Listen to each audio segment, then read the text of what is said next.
Hi, I'm Darren Hunter.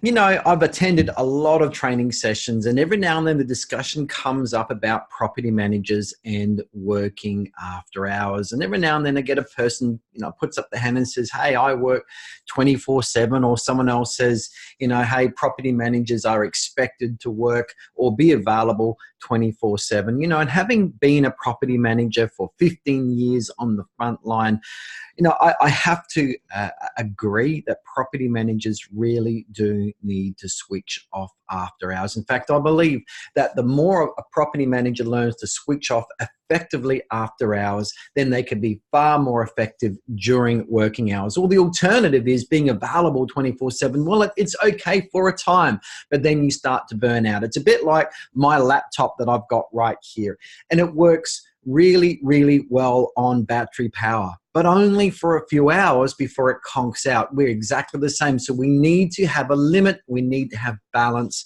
when we're working and when we're not available. Here are some tips. Now, in this post or in this article, you'll be able to find the information or a link to get these particular tips. But there's 7 tips that we put on our Facebook page some time ago, and this is what property managers contributed. Well, number 1, induct tradespeople to after hours work instead of you being available. And what I simply did was, who's my electrician, who's my plumber that would be used for after hours, or another service like as a handyman or glazier. And then I'd have a chat to them.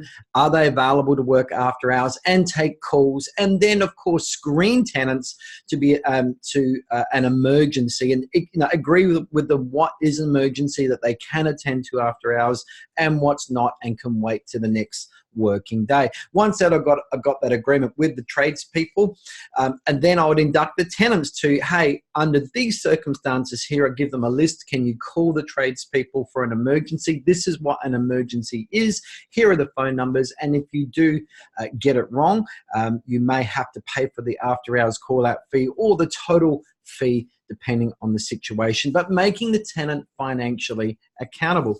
Now, also, I'd let the owners know what would happen. And quite frankly, when we implemented that system, we really didn't have issues, but it allowed property managers to switch off after hours. All right, the next tip is having an effective phone message. So when people call an after hours number, they go through to a message bank along the lines of, look, if it's an emergency, then please call our electrician on or our plumber on, and have those numbers available. But then once you've got a good phone message service in place, then switch off your phone. Really, the only reason an agency or property manager needs to be available after hours is for repairs. So if you've got your repairs all sorted now, switch off your phone. You shouldn't be available, and your owners and tenants also should be inducted as well as to your availability. If you don't induct them, then their expectation and their agenda remains. Make sure that you let them know of your agenda and when you're available and when you're not available, and be clear on that. Now, there's also a lot of property management offices that simply don't allow any mobile or cell numbers to be handed out to clients.